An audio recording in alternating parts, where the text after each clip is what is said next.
தூத்துக்குடியில் மது போதையில் ஒரே பைக்கில் வந்த 4 பேர் நடுரோட்டில் நின்று ரவுடியிசம் செய்த வீடியோ காட்சிகள் வெளியாகியுள்ளன. சரக்கு வாகனத்தை மறித்து டிரைவரை அடித்தவர்கள் மீது நடவடிக்கை எடுக்கப்படுமா?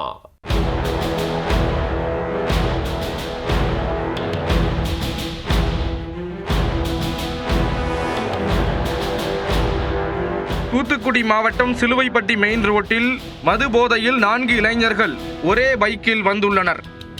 போதையில் வந்த அவர்கள் இருசக்கர வாகனத்தை இயக்க முடியாமல் நடு ரோட்டில் நின்றுவிட்டனர். அந்த நேரத்தில் எதிரே வந்த லோட் வேன் ஓட்டுநர் நடு ரோட்டில் நின்ற பைக்கை நகர்த்துமாறு ஹாரன் அடித்துள்ளார்.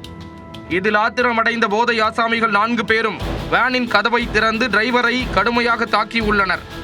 அப்போது அந்த வழியாக வந்த ஊர் மக்கள் மது போதையில் இருந்தவர்களை அங்கிருந்து அகற்ற முயன்ற போதும் யார் பேச்சையும் கேட்காமல் மீண்டும் டிரைவரை தாக்கி உள்ளனர்.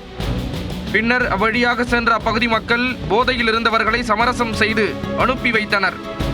இதையடுத்து குடிபோதையில் வந்தவர்கள் அதே வாகனத்தில் அங்கிருந்து சென்றனர். வேனும் அங்கிருந்து சென்றுவிட்டது. இந்த சம்பவம் தொடர்பாக காவல் நிலையத்தில் யாரும் புகார் அளிக்காத நிலையில் இந்த வீடியோ சமூக வலைதளங்களில் வைரலாகியது. இதையடுத்து வழக்கு பதிவு செய்த தாளமுத்து நகர் போலீசார் நடத்திய விசாரணையில் இந்த சம்பவத்தில் மொத்தம் 6 பேர் ஈடுபட்டது தெரிய வந்துள்ளது. இதையடுத்து சம்பவத்தில் ஈடுபட்ட சரவணன், மகாராஜன் ஆகிய இருவரை கைது செய்த போலீசார் தப்பி ஓடிய 4 பேரை தேடி வருகின்றனர்.